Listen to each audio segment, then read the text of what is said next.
We're going to turn this fire extinguisher into an old military stove that we'll also use to cook food in extreme environments. Its highly efficient pyrolytic system will keep us warm for many hours with just one load of pellets or wood.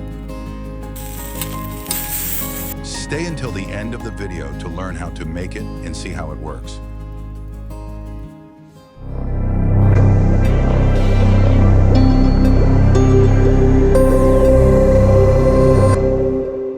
We start by taking this old fire extinguisher. We disassemble the hose, the pressure gauge, and the valve. We'll need to apply a little force to loosen it. We empty the powder inside. Now we use a large nut and a permanent marker to trace the cutting area. We cut with a circular saw.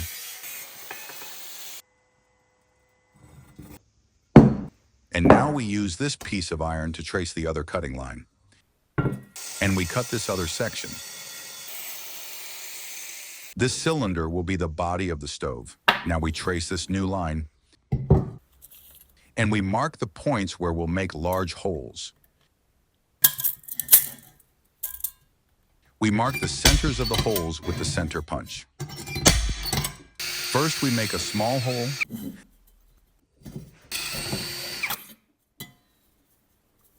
Now we'll hold it securely in the vise so we can drill with this 35mm diameter hole saw. Now, using this template, we'll draw some cutting lines. We'll do this by joining every 2 circles with a line and cut.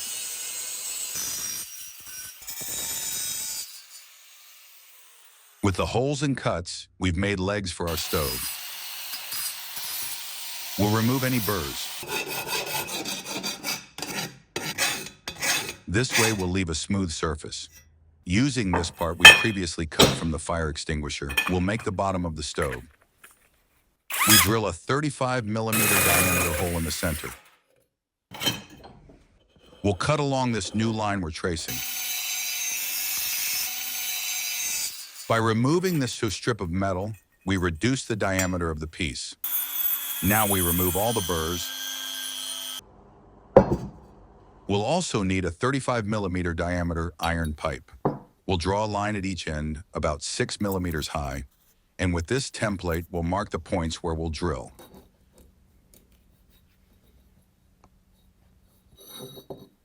We repeat the process on the other end of the pipe.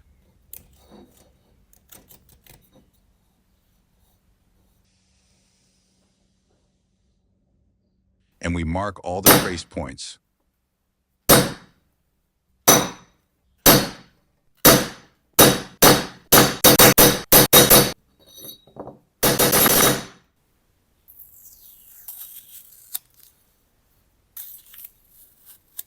With a 5mm drill bit, we'll drill a hole at each of the marks.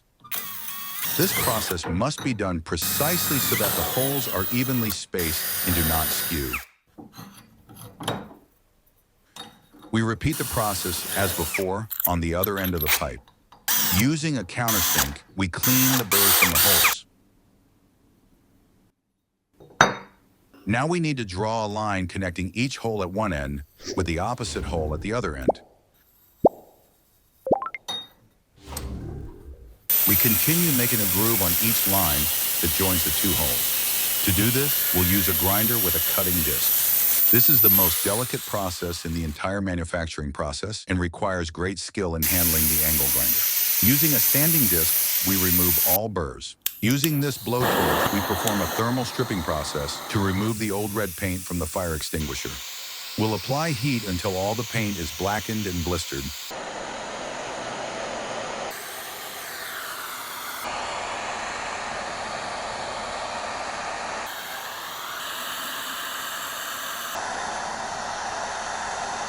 Then we'll scrape it off with a wire brush.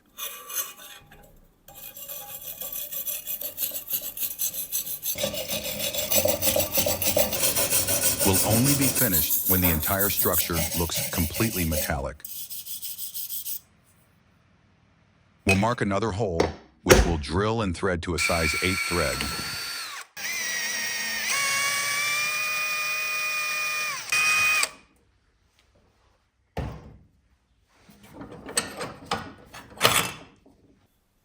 we'll screw in a size 8 bolt,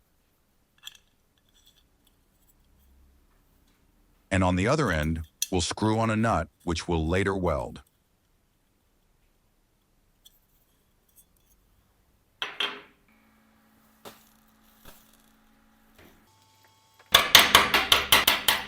We can now remove the bolt.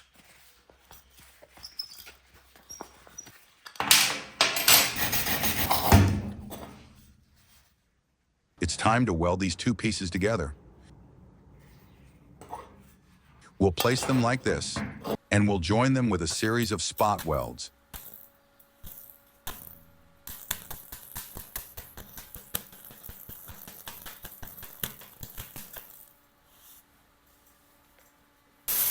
As always, we smooth the surface, and we've got a perfect assembly. Now it's time to join it to the stove body. This piece will be the bottom of our stove. After placing it, we join it with spot welds.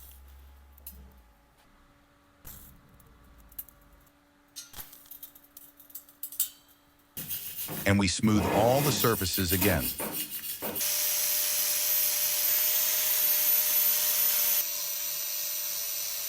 The central tube must be perfectly centered inside. These two pieces will serve as handles for carrying the stove. Using this 4mm thick metal sheet will make the burner, which will also be the lid of our stove. Using the compass, we'll trace a circle around the stove's outer diameter.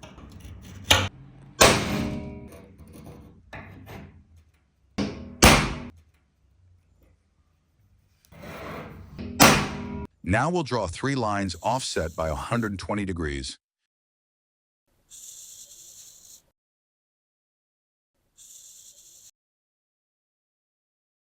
Now using a 40mm diameter bit, we'll drill a hole in the center.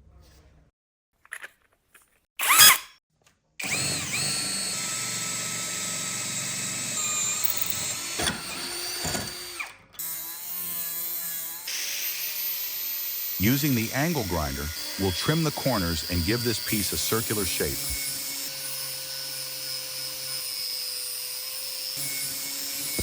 We now have our custom-made lid. Now we'll weld these small pieces to each of the lines we drew.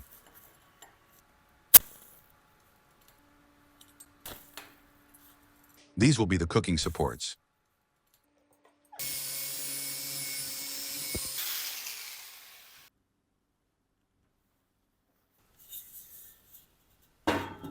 Now we'll attach this trap door to the threaded hole we made previously.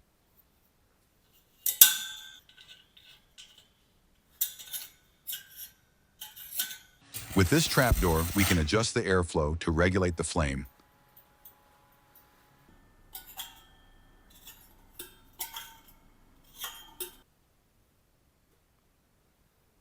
All that's left is to weld a hinge to the lid.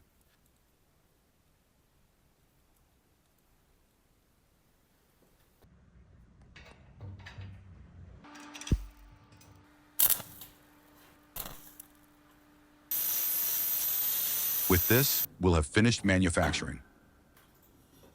Now we're going to paint it. This is a special heat-resistant paint for stoves.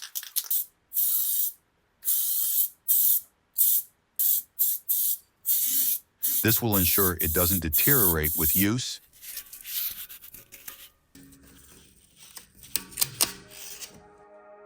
And it's ready to start heating us up. Let us know if you like how it turned out, or if you would have done anything differently.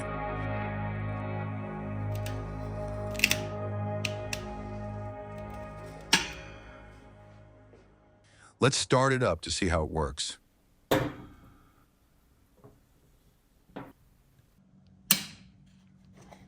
We'll use these pressed wood pellets. During the First World War, soldiers used thin wooden branches that they inserted vertically around the inner tube. We'll fill it with pellets, trying to make sure none remain in the inner tube.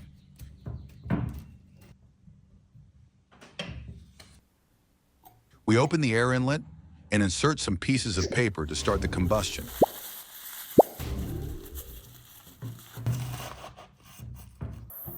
It seems to work perfectly. After 2 minutes, the pressed wood pellets heat up. As it heats up, it begins to expel combustible gases. These gases fuel the fire very efficiently. The stove must be in a well-ventilated area to avoid inhaling carbon monoxide, which is highly harmful.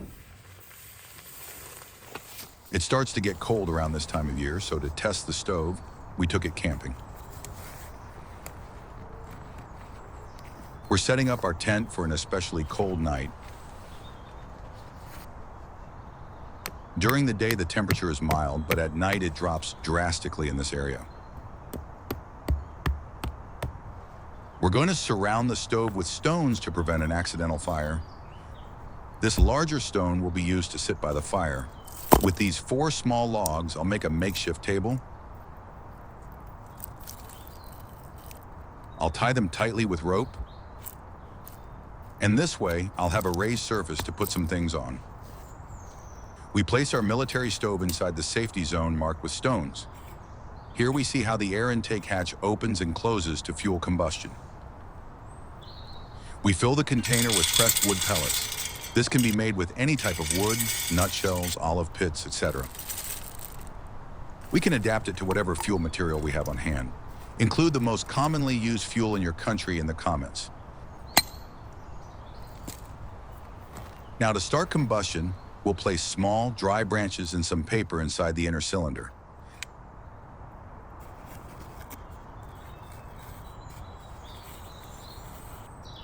The operating principle of the pyrolytic stove is decomposition by heat without oxygen. This means that when the pellets begin to heat up inside the lower compartment, they don't yet burn, but instead release combustible gases such as carbon monoxide, hydrogen, and methane. These gases rise and mix with the air entering through the lower hatch. This mixture ignites and burns with a clean, powerful flame.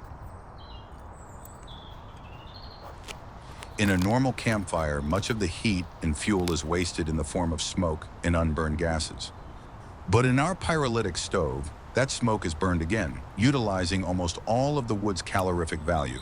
In addition, the pellets produce charcoal, which ultimately remains at the bottom as a solid residue. As you can see, the result of this military stove is more heat with less fuel, almost no smoke, and a more stable and long-lasting combustion.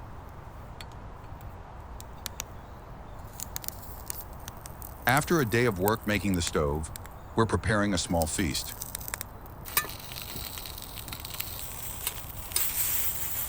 This will give us energy to face the cold with more calories in our bodies.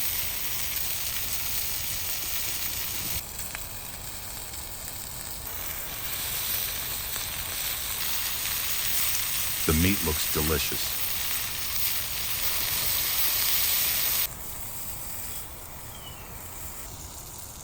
Let's try this sandwich made with our homemade military stove. But first, we'll remove the pan from the heat.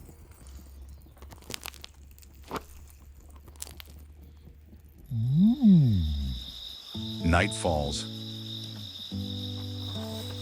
If you've reached this point in the video, it would be a great help if you could show us your support by giving us a like, leaving your comment, and subscribing to our channel.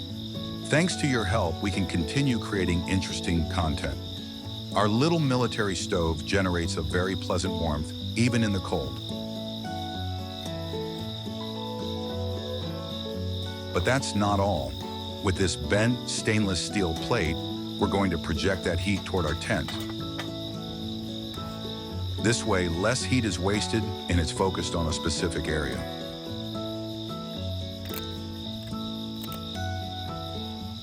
We're going to prepare a small dinner just like they used to do in the old days.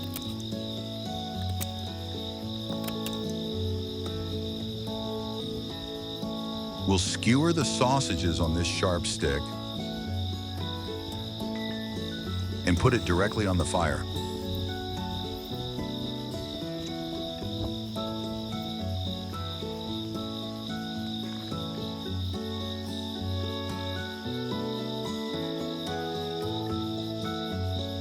It looks like it's ready to eat.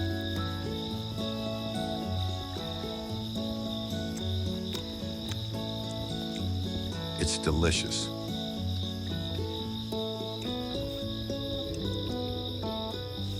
It's time to go to sleep. The heat from the stove has warmed the tent enough for us to spend the night peacefully. Good night, friends.